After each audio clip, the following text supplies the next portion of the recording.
30% of the total supply of US dollars was printed in the past 2 years. No, some of you guys, a bunch of numbers got thrown out. You just blanked out. I'm going to say it again.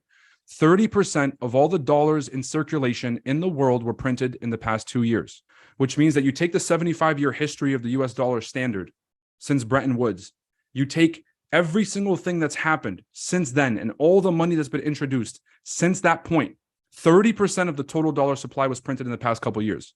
And so everyone's wondering why we have inflation so high and why are prices going so high? Well, we introduced a record amount of money into the system. Now, what happens when you introduce a record amount of money into the system? Consumers have more to spend, businesses have more to spend, banks have more to lend, manufacturers have more to buy with. And really the most important thing is that consumers can spend more. And that leads to a chain reaction. Manufacturers make more stuff. Suppliers need more raw materials. It goes all the way up the chain. So economic activity speeds up whenever we introduce this much money. In 2021, we were starting to come out of the COVID pandemic, but the Federal Reserve made a very big mistake. Inflation had already started to show its face. We were around 4% in March or May of 2021.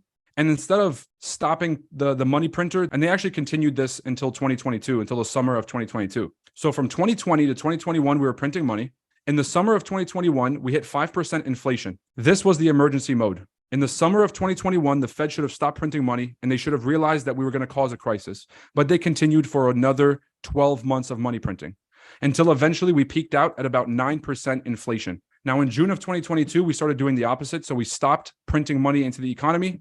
And then starting from June, we started to take out $100 billion every single month. So the Fed was actively removing $100 billion out of the economy every single month. How do they do that? They go to their member banks like JP Morgan, Wells Fargo, Citibank, and they say, you have to take these securities that are on our balance sheet. So here, take these stocks and bonds, give me back the cash. And JP Morgan's like, no, I want to keep the cash so I can keep lending it and making money. And the Fed says, too bad.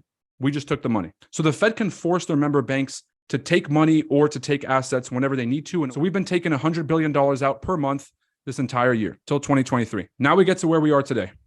Boom.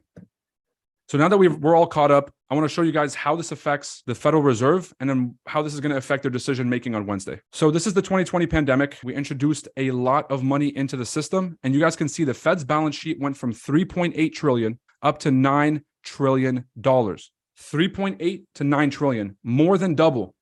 If you guys look at the entire history of the Federal Reserve balance sheet, the first time that we hit $1 trillion, I believe, was after the 2008 financial crisis. We were steadily rising until we had this problem in 2019. And then the 2020 pandemic is where we printed a ton of money. So the Fed is trying to take money out of the system. This is all they've been able to do. Like for the past 12 months, they're taking $100 billion out of the economy. And it's only this little blimp right here. Now we look at the annual perspective, $100 billion a month was being taken off of the Fed's balance sheet. And then what happened last week? In 1 week, the Fed printed $300 billion. So we just undid an entire quarter's worth of quantitative tightening in 1 week, printing $300 billion into the economy. Now, I want you guys to take a guess. What happens to stocks when the Fed prints $300 billion into the economy? What happens to stocks when the Fed prints money just in general? Will this be posted on your YouTube playlist? I hope so. But at the same time, I hope you're taking notes too, because this entire file could get corrupted and could get deleted. I'm very irresponsible with posting. If you think you're going to remember all this shit off the top of your head, good luck.